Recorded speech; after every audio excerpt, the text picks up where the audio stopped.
with Max Schmidtke here on Wisconsin.golf after the final round of the Loyola Maryland Intercollegiate down here in Goodyear, Arizona. Kind of an up and down week, but you're kind of kicking the rust off. You're getting the spring season underway, only the second tournament. How would you describe what happened in the fall, and what are you eager to kind of accomplish here this spring?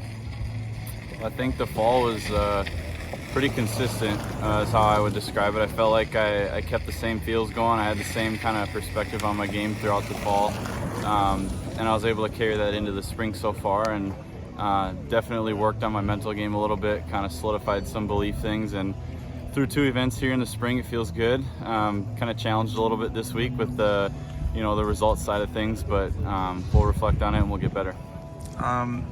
Let's talk a little bit about today, the fact that you got to play with Ty Kretzes. Yeah.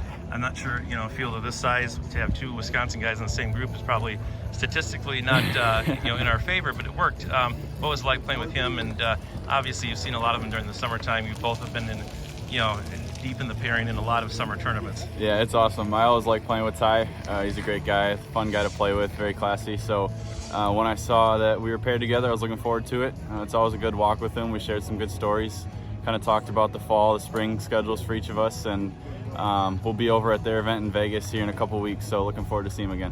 Yeah, everyone sometimes has a hard time distinguishing South Dakota from South Dakota State. Do you get that a lot? Do people ask you if you play with Ty at all? I mean, is that the deal? Yeah, a little bit.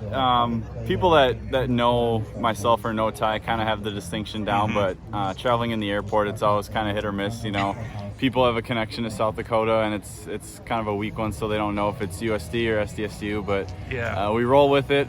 It is what it is. We appreciate him reaching out, and let's still go Yotes. Any good stories out there with him? I don't suppose you had enough time to lose focus and talk about State Am at Merrill Hills or State Open at Minocqua. Yeah, talked a little bit about the summer schedule. Some of the stories were just from the week so far.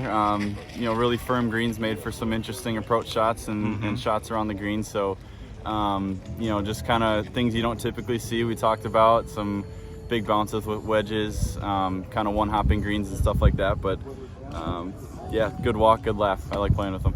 And looking kind of at the bigger picture of golf, one of the things that I do is always come through PGA Tour pre-qual fields and see who's in them. And my goodness, Max Schmidtke's name's in one coming up for the Valspar.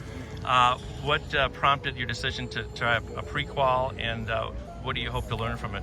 I think what motivated the decision was just the time we have between Vegas and Chambers. I think we have 2, maybe 2.5 weeks between those 2 events. So with spring break coming right off the end of Vegas, it was a good chance to get down to Florida. Mom and Dad will be there already, so I'll meet up with them.